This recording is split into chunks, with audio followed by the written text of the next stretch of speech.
Good morning and welcome to the Lehman Memorial Lecture. My name is Emile Giovanni Zunon. I am this year's Student Government President. Thank you. Thank you. I have the distinct pleasure to introduce you to a man. He is a father, an educator, and a relentless advocate for equity and justice for his students. Ladies and gentlemen, please welcome to the stage Dr. Fernando Delgado.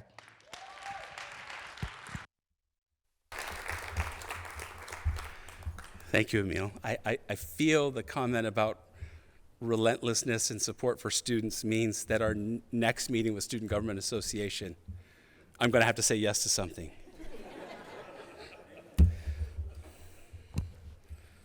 Last time they wanted to talk about parking. Good morning and welcome to the Lehman Lecture. We gather on what would have been Herbert H. Lehman's 144th birthday. I'm delighted to say that we are joined today by several members of the Lehman family, Wendy Lehman Lash and William Lash, for what is,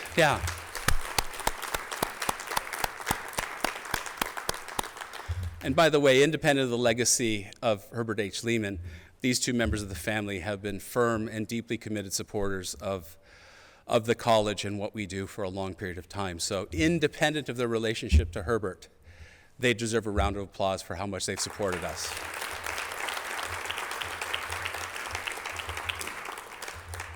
So we're gathered today for what is not only a birthday celebration, but also a time for us to reflect on Herbert Lehman's legacy of civic engagement. Established in 1970, the annual Herbert H. Lehman Lecture honors the life and legacy of the college's namesake, who committed his life to public service and social justice. The lecture has served as a powerful forum to advocate on behalf of more just, equitable, and inclusive societies. During 4 terms as New York governor and 2 terms as a senator, Herbert Lehman advanced reforms meant to end social inequality by working to protect union membership, establish unemployment insurance, and expand housing options for the poor. Herbert H. Lehman was also the first Director General of the United Nations Relief and Rehabilitation Administration. In that role, he supervised the largest international relief effort of its time, the shipment of more than 25 million tons of supplies to refugees of World War II. By the way, my father got to fly on some of those cargo planes. I just found that out last week from my brother. As I shared with the Honorable Fernando Ferrer, CUNY trustee and former Bronx Borough president, when I invited him to deliver today's lecture, I see in his remarkable career a similar vision and passion for public service and leadership. From his 14-year tenure as former Bronx Borough president from 1987 to 2001, to his time on the New York City Council and beyond, I view his trajectory as directly connected to what Herbert H. Lehman symbolizes to our campus, as well as our activism and engagement. He was even quoted saying so in the New York Times back in 2013. I quote, "Look, if in your DNA there's a couple of public service genes, they don't go away. Public service was always very satisfying." And as a member of our trustee, he continues to give. So believe me when I say it is an honor to turn it over to the Honorable Fernando Ferrer for his lecture, Lehman's Legacy, Public Service for the Public Good.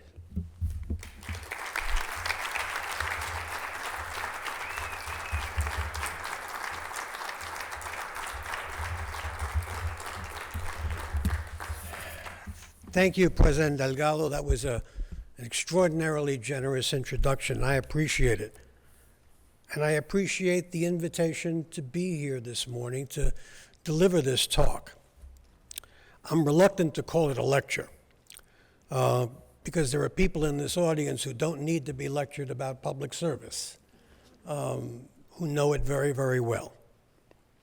So good morning to all. President Delgado, President Emeritus Fernandez, and Student Government President Zunon. Very good presentation you made. Better keep an eye on you.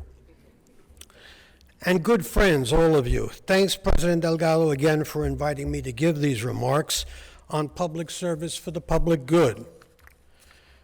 Lehman College is very special to me. Some of you already know that I am wed to a proud Lehman alumna, Dr. Aramina Vega Ferrer. There's always a doctor in my house. My closeness with Lehman has only grown from the first moment I set foot on this spectacular campus over 50 years ago. Getting to know in the course of my public life so many students and faculty, members of the staff whom we treasure as good friends. As many here know, I've been a public servant for a long time, and the public good has always been important to me. But lately, the public good seems under siege. Economic and technological power is increasingly concentrated in fewer and more unaccountable hands. Too many leaders pander to narrow interests, and information seems just as polarized as our politics. Without those faithful to a common public interest, we risk being, as the late scientist Carl Sagan once said, unable to distinguish between what feels good and what's true. So there's no better time than now to remember powerful examples of service in the public interest. From international leaders standing against tyranny, to men and women of science facing down a global pandemic, to chefs marshaling their art to feed the hungry and the displaced, to nurses who labor under crushing loads to care for the sick, and teachers who are inspired every day and in turn inspire those who teach. All of them continue to answer that special call to service. In 1964, Jacqueline Kennedy said her late husband, President Kennedy, believed so strongly that one's aim should not just be the most comfortable life possible, but that we should all do something to right the wrongs we see and not just complain about them. One person can make a difference, and everyone should try.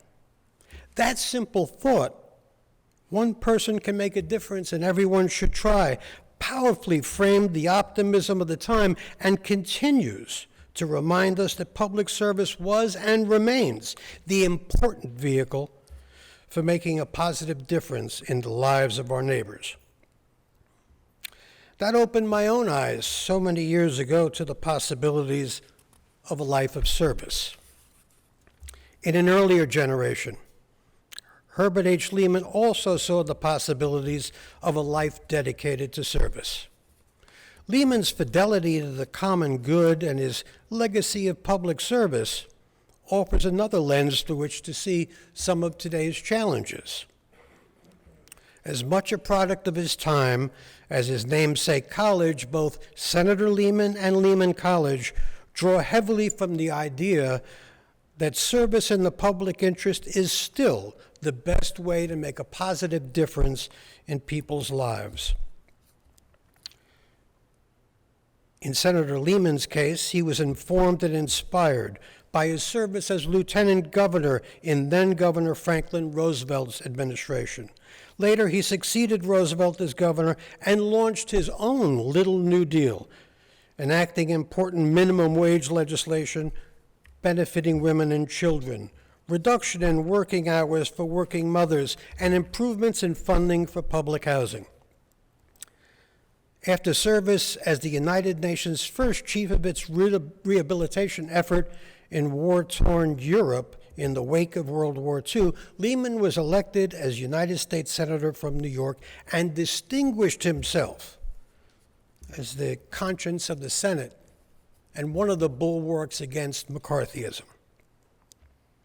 His untimely death on the way to Washington, D.C. prevented his receiving the very first Presidential Medal of Freedom from President Kennedy in 1963. The citation accompanying the medal he was to receive read, Citizen and statesman, he has used wisdom and compassion as the tools of government and has made politics the highest form of public service. Fewer than 2 decades later, in the wake of the post-war economic boom, population changes, crises in the Bronx, and the audacious community-ignited rebuilding, Lehman College graduates continue to make their own contributions to the borough and to the city and the nation. For many in this theater, you are like me and a Lehman alumna I married, the very first in your families to graduate from college. We didn't come from privileged homes like Lehman or Kennedy did. Our families had to struggle just to keep up with the bills. Nothing was easy, but still we persevered. I learned early in my life the special power of possibility. On the Sunday just before the election of 1960, my family did as we always did. All the cousins gathered at our grandmother's first-floor apartment on Tinton Avenue for after-church breakfast.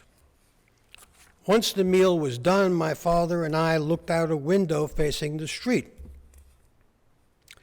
As people passed by, they would ask my father who he was voting for. Kennedy, he answered.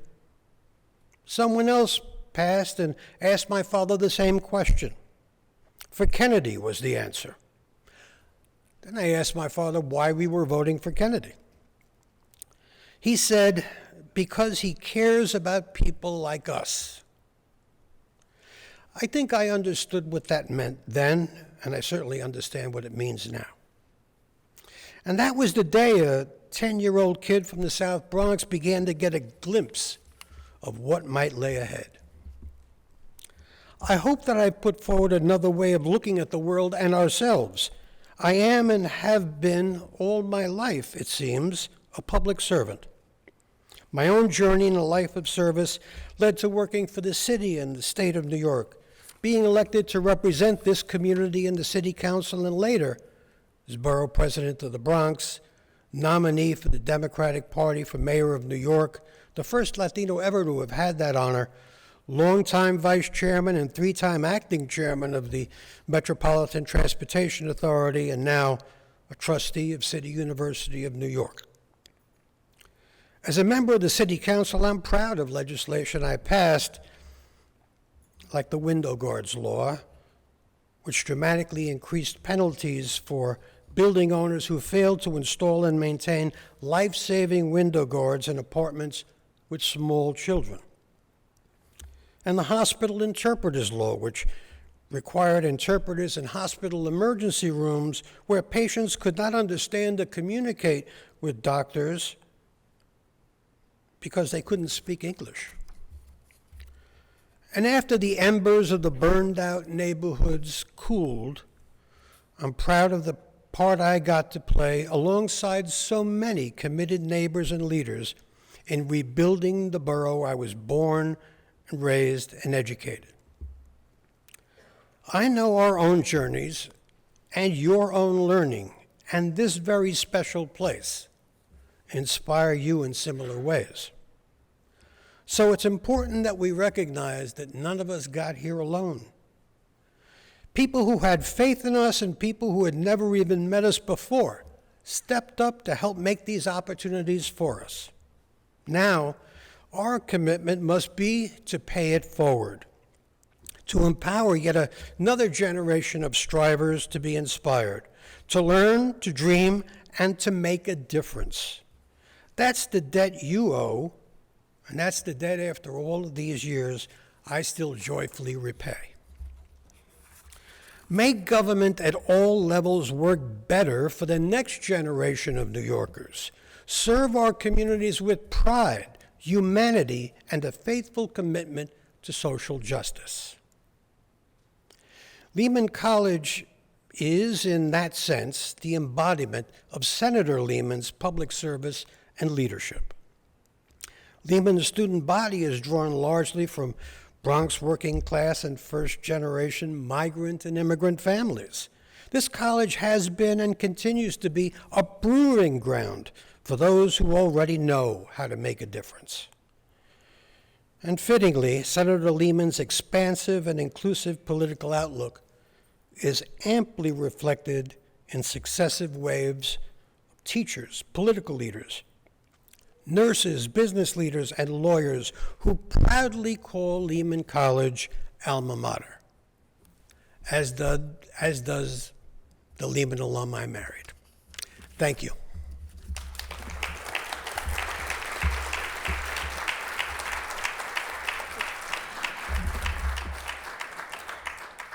Ladies and gentlemen, Eileen Markey, Professor of Journalism and Media Studies at Lehman College, joins Trustee Ferrer in conversation. Well, Mr. Borough President, that was lovely. Thank you. It's a lovely, wonderful talk. Thank you. I'm struck by the phrases in your closing paragraph, a proving ground for an expansive and inclusive political outlook. That could be a definition of the Bronx, particularly in the decade and a half when you were at the helm, when the borough was rebuilt. Can you talk a little bit about how a commitment to public service, both on the part of elected leadership and on the part of those grassroots neighborhood groups, rebuilt the borough? I think it was only that inspired look at life. Why are we doing this? We're doing this for ourselves, for our children, for our neighbors, public service that would help people persevere through those very tough times. Some of you might remember, I certainly do, like it was yesterday, the smoke from the fires. Those were tough times for our borough. Tough times for my family and for many families who are in this room. But we came through that. We came through that because people cared. People stepped up. And people made sacrifices in their own lives to make life better for everybody else. I reported an article just a few months ago that was a look back at housing issues and a look back at the wealth creating ability of some of those small home ownership programs. In talking to people who lived in those buildings, really as I began that interviewing, a woman who'd been one of the first homeowners, right, Karen Washington, a great Bronxite, said, I said, how did this happen? What was the history of getting these houses and now you're moving on? And she said, thank God for Freddie Ferrer, that he made these buildings actually get built off. They'd been on the agenda for a long time, but to get them occupied. So you think about the long longevity of those sorts of interventions. Today, the borough faces almost an opposite crisis, right? A crisis of speculation that's driving the homeless crisis, and it's pressing more than 1 in 3 Bronxites to pay more than half of their income in rent. More than 1 in 3 Bronxites pay half of their income towards rent. It's utterly unsustainable, and it's making some people very rich. How do we protect the homes where Bronx families are trying to build their lives? I think trying to clarify the condition would help. Mm-hmm. So, for example, that tragic Twin Parks fire in the Bronx. It was horrible. People perished. Reminded me that that development is today 50 years old. Mm-hmm. When I was borough president, it was 20 years old. Relatively new housing. It's a sobering reminder that nothing is going to last forever without maintenance, without regulation, without people staying on top of the major systems. No doubt in my mind, and I'm not an expert in this, but no doubt in my mind that, oh, thank you. No doubt in my mind that one of the problems with that fire was there wasn't enough heat in the building. That's a problem of regulation. It's government's job to make sure people provide heat and hot water. And no two ways about it. But by the way, while we're talking about the failure to provide heat and hot water, let's not let the New York City Housing Authority off the hook. For years, it has been the worst landlord on planet Earth. The worst.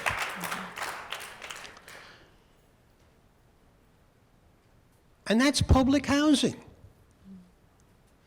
So yeah, we have to begin to look at what our expectations are of public and privately owned and publicly assisted housing.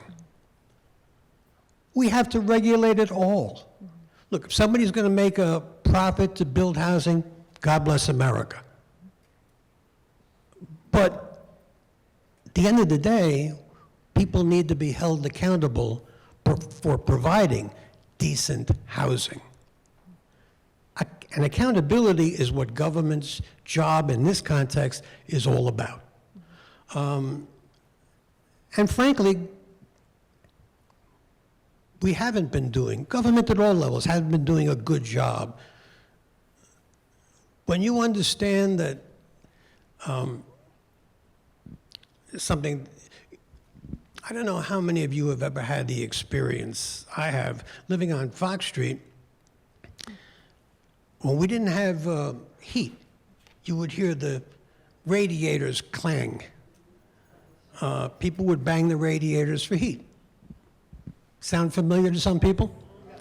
It was a symphony by the time everybody got involved and caught up in it. But it was a reminder that nobody was providing heat. And people should not be expected to live that way.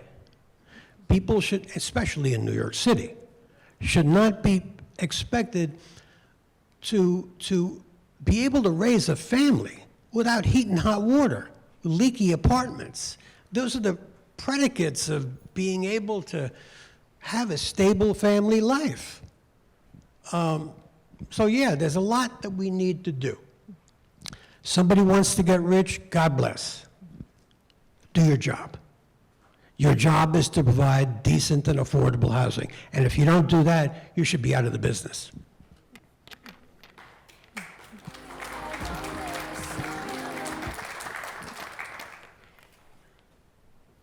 Changing tact a little bit, or changing direction a little bit. You spoke about how our information is as polarized as our politics. And as a journalism professor, it's an issue close to my heart. Indeed, one feeds the other, this polarized information system and our polarized and extreme politics. Our ecosystem of information is on its face diffuse, right? Anybody with a Wi-Fi connection can be a broadcaster, like the printing press in everybody's pocket. The old gatekeepers are completely toppled, right? We talk about horizontality. But the distribution methods are held in far fewer hands than ever before.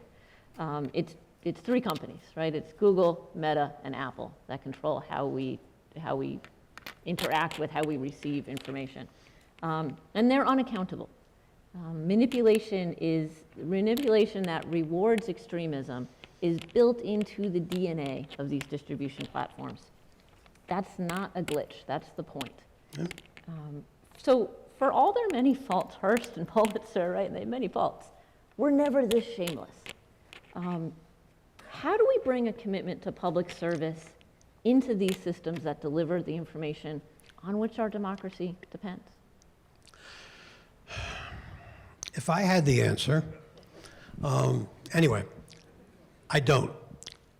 However, I have some ideas about it. I'm a consumer of the news like everybody else. I have an allergy to Fox News and that channel.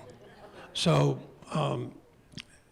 the only time I will land on it is probably by mistake. That said, we can all benefit from knowing what everybody's thinking and how everybody's expressing themselves. And yeah, you read the daily news and you get one worldview. You read the New York Post, you think you live on a different planet. I mean, did this really happen? I just read about it. Anyway. And then the Times, tries to be in the middle.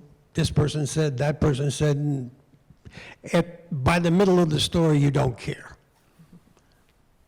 We've got to find a way to express this and to do this work, important work, a lot better. I'm not sure that there's an answer to the polarization of information, but I do know that too many people want to feel good about their information instead of want to understand what's really going on. And that's dangerous. So if there's any lesson in all this, it's step out of our comfort zones and find out to the best that we can what really is going on. Here's an interesting example. If you read some of the accounts of Will Smith's adventures at the Oscars, fewer than 24 hours after that occurred, everybody's got a strong opinion, including me. Everybody's got a strong opinion. And I long for the days when people say, let's see how this develops. I don't know, I'm not sure about all this. I don't understand what the history is here. Yeah, some jokes aren't funny, and if you're a husband or a boyfriend, yeah, you'll take that personally. But you want to take a minute to step back and consider everything else. It just takes a minute. And that's the minute we're not taking anymore. The minute we're not taking anymore, right? When we think about the role of media in maintaining or in communicating democracy, you've had this long career in public service. You've dealt with all kinds of reporters, TV reporters, print people, and we're often really pushy, and we're often really annoying, and we're certainly difficult for elected officials who are, working to promote what they believe is right and what they're working towards, and then the reporters come in with these other, twists, or not part of the party line, right? That's our point, is that we're not part of the party. Can you talk a little bit about how you managed that? Thinking, especially when you were borough president, when you were on the council, we had a much more robust local news cohort, right? The Daily News in that time had 200 people on staff. It has about 8 now. You're right. The New York Times actually had a Bronx bureau to cover the borough. Right now, the Metro desk there says we cover New York City in a way that could be interesting to readers in Dubai. That's what the Metro editor told me. So it's a really different ecosystem, and then that's not thinking about the shrinking news hole, in other publications and on TV and radio, even though they exist and even though they've proliferated. But can you talk a little bit about how you interacted with media and how you continue to, and sort of how you manage that? In some way, we're both working towards the public good. I think most reporters, or many reporters, think of ourselves as we became engaged in journalism because we care about the public good, but obviously that looks different than an elected official. Well, I've come to accept that not everybody in your profession is interested in the public good. Most of them work at the New York Post.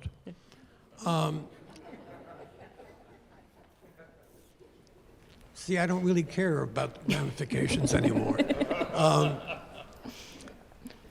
And yeah, I've seen reports and seen reporters who have inspired me to think like Will Smith from time to time.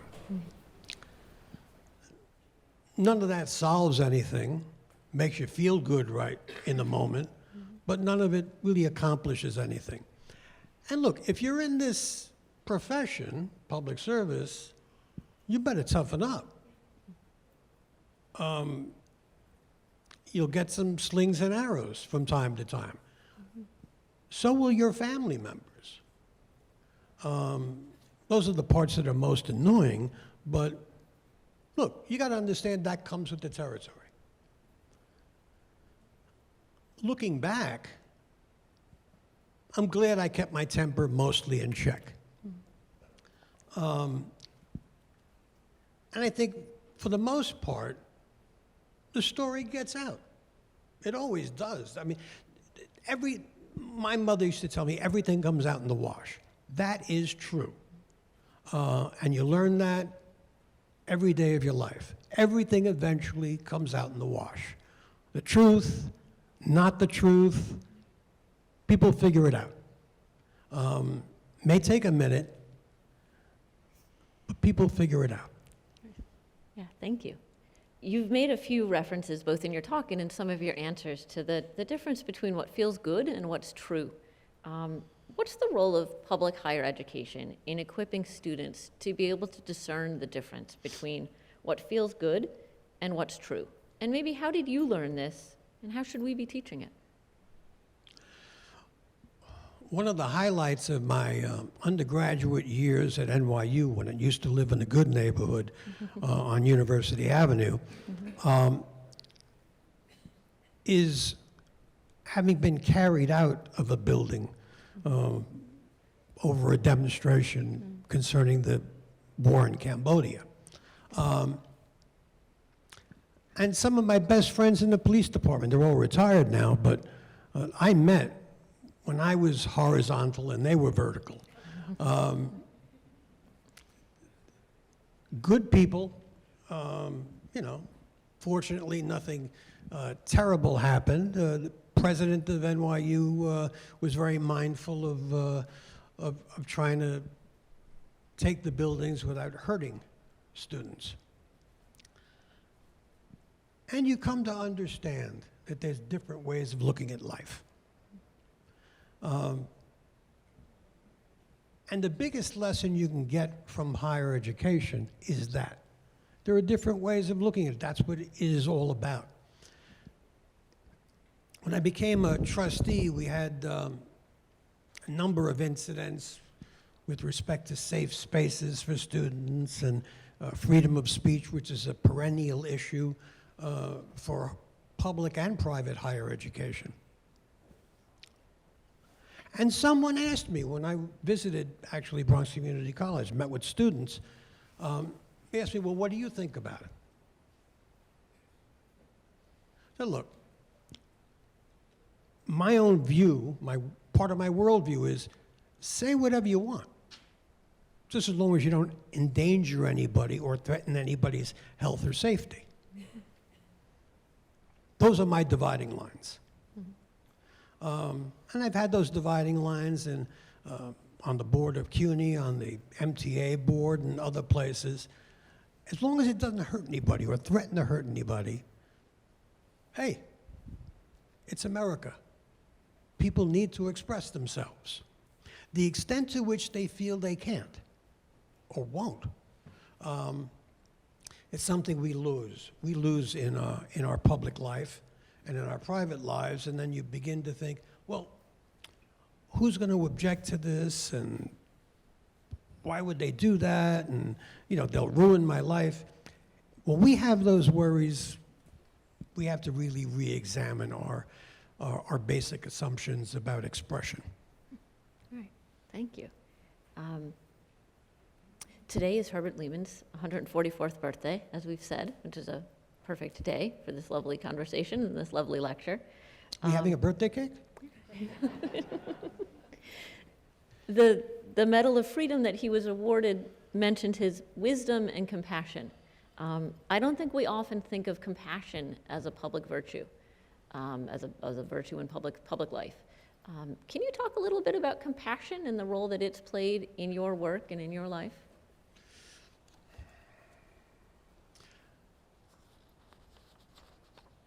I came to understand very early in my public life, very early in my private life, that every problem has a human face. Well, that's easy to say. Oh, that sounds good. Let's write that down. But it does have a human face.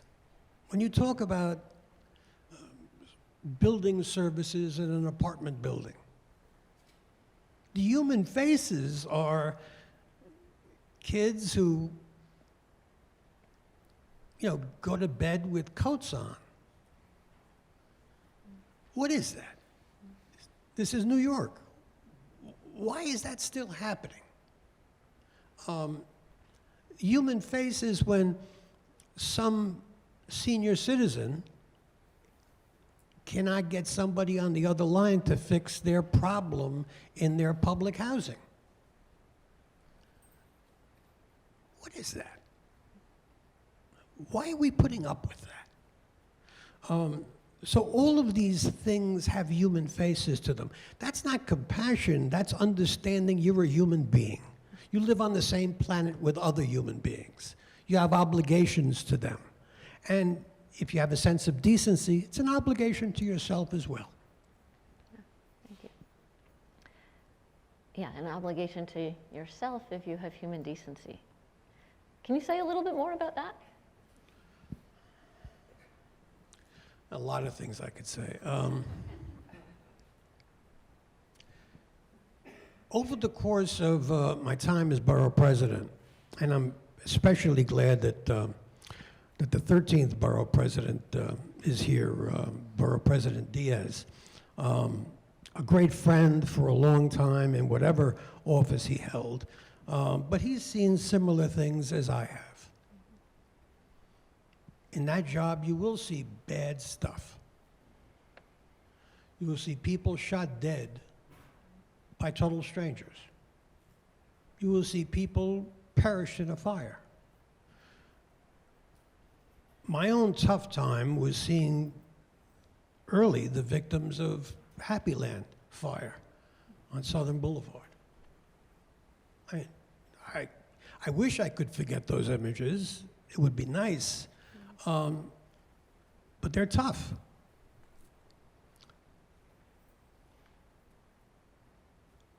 The obligation is to remember, wait a minute, if there's something we can do about this, let's do it.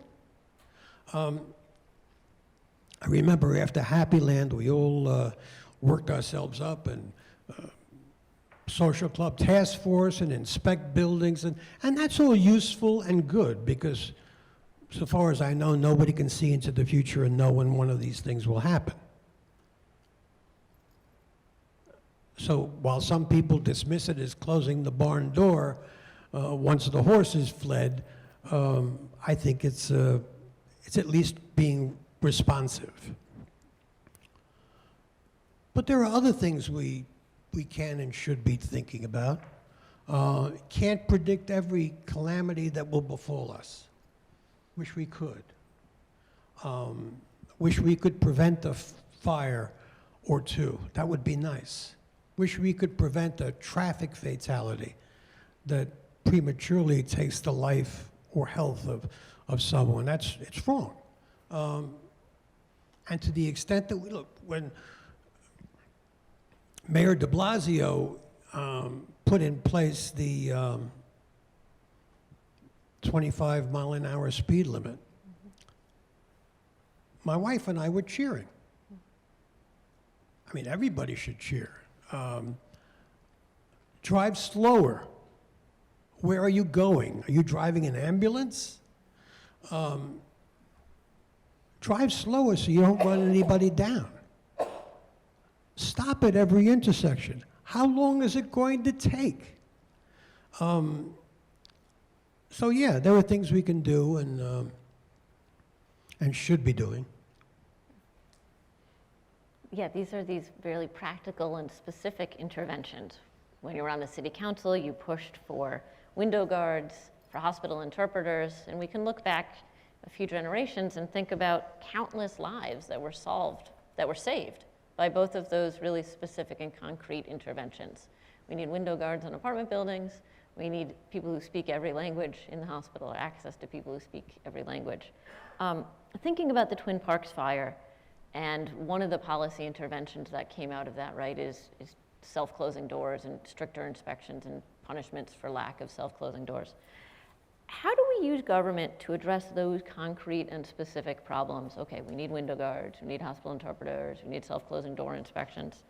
How do we use government to make those concrete issues be used, but also keep a focus on the big picture issues, on the big picture about how we build the structure of a good society,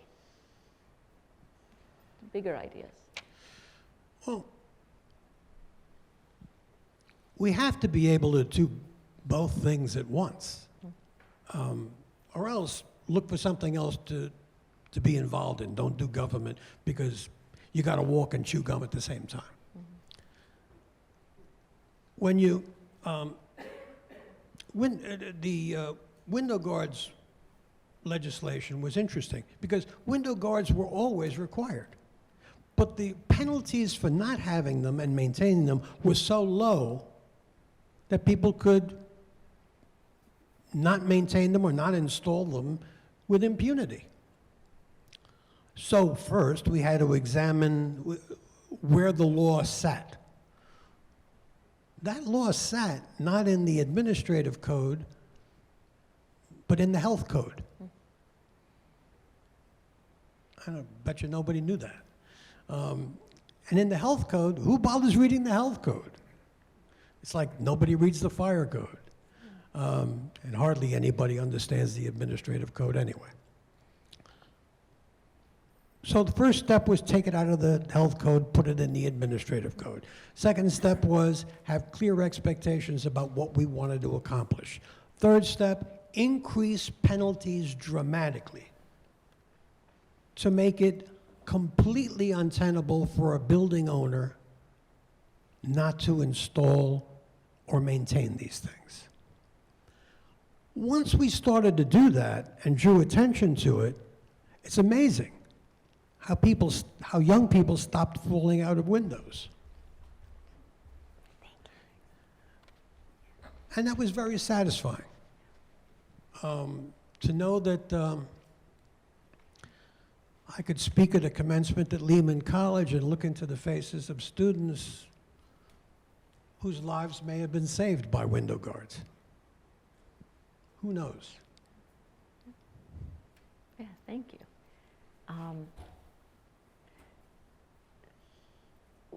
Sorry, I was thinking about what you were saying about, really, I think what you're talking towards is integrity in some of your answers. And so thinking about lessons learned in a long career, and the role of public service and the role of doing things sometimes that are unpopular.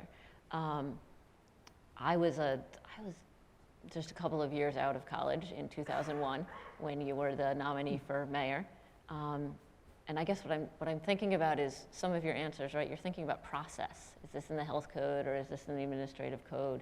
Knowing sort of how government works on a functional level, one of which is having elections and keeping elections, right? And so at a moment of crisis for the city and a tremendous amount of jingoism, you took this really important stand and said, actually, we have elections in this country. We don't postpone elections when we're frightened. We don't postpone elections when we're when we faced tragedy. Can you talk about that decision and looking back on that decision 20 years later? And maybe to give the young people in the audience, the election was on September 11th, 2001.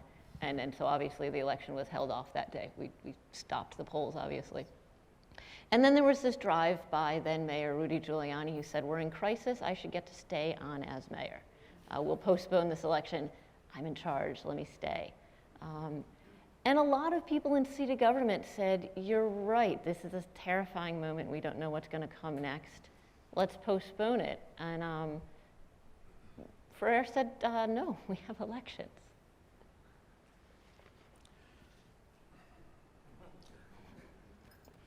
A friend and ally and contributor of mine warned me that that would cost me the election.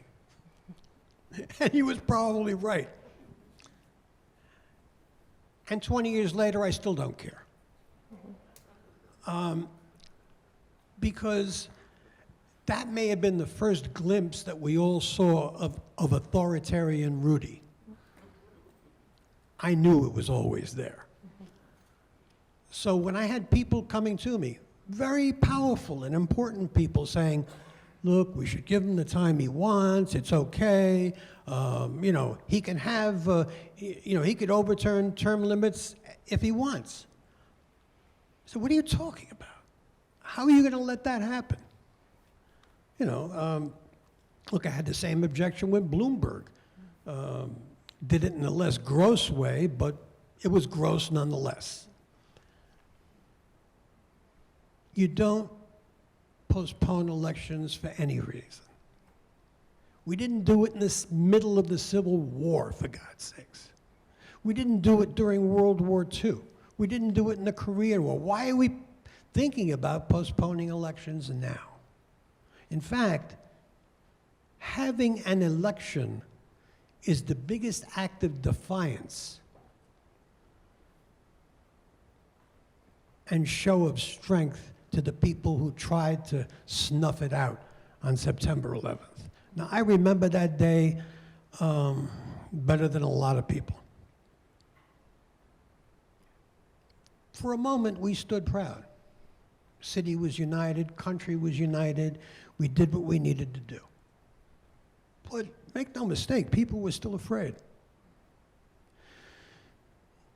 I remember sitting in a group of people and hearing a plane come over. Now, it happens all the time. You live in the flight path in the Bronx or anywhere else. That's what it is. At that time, we were all looking up and wondering whether we should jump under a table. Those are scary times, but they shouldn't scare people from doing the right thing. And the right thing is always democracy. The right thing is always having elections and letting people do what they're going to do. And look, I've been on the receiving end of good election news and bad election news. The good election news takes care of itself. Look, the bad election news you got to be prepared for. You win or you lose. You can't look at these things as opportunities to change history, to change your outcome. That's wrong and immoral. I know it's not vogue for even retired politicians to talk about morality, but my civic creed is the Constitution. Those are the things that I believe in. You said democracy is always...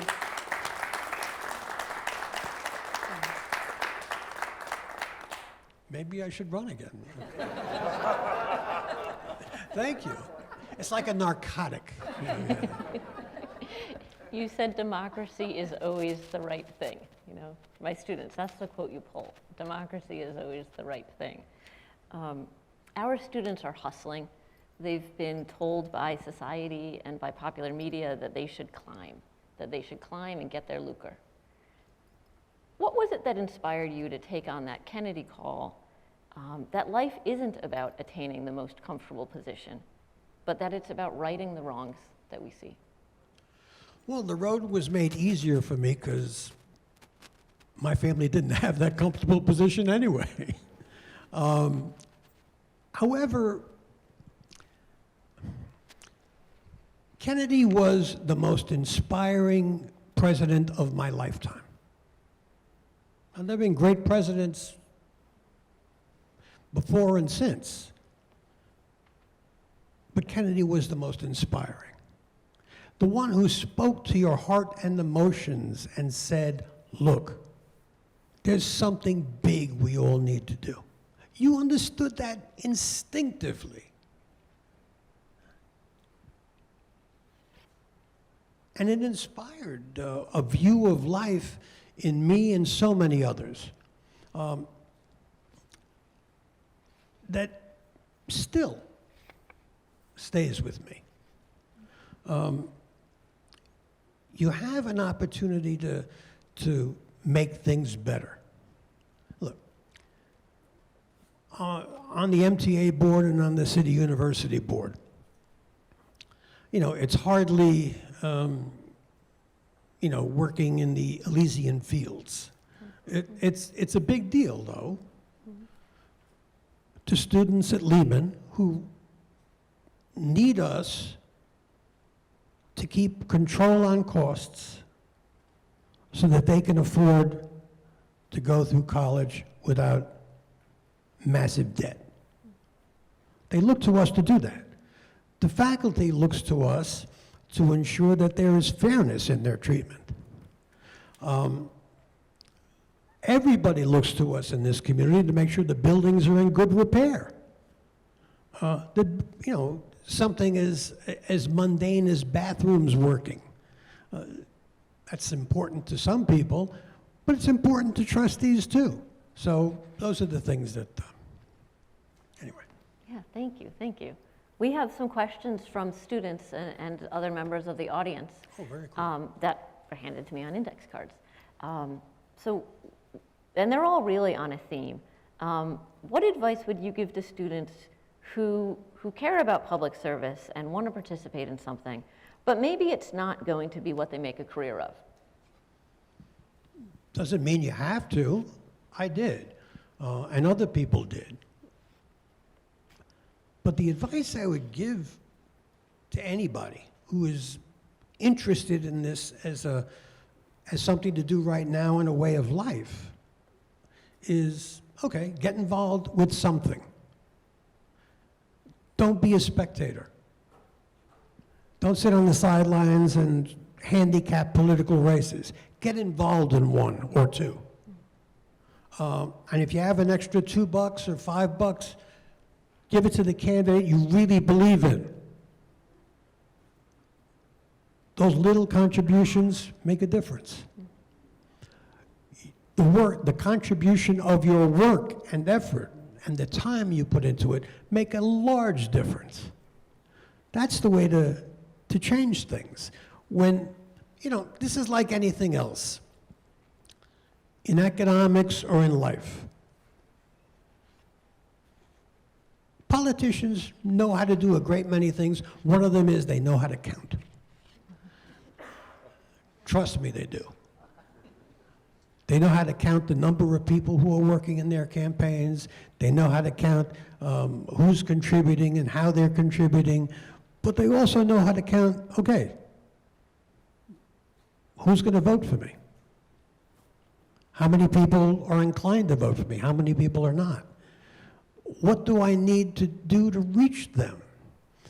And that's where students can make an enormous difference by letting people know, wait a minute, these are the things that if you're going to be, elected to office that you need to be concerned with. Thankfully, most of the people who run locally have enormous experience with our public university system. From friends of mine who were the borough president or the member of assembly, state and city university, and so many others, including me and my wife. We know what it takes, but not everybody does. So that's what you got to remind them about. Thank you, thank you. And I think, so thank you very much for being with us and for this wonderful and wide-ranging conversation. It's good to be with you. Thank you all very much. Thanks a lot. It's fun. Yeah.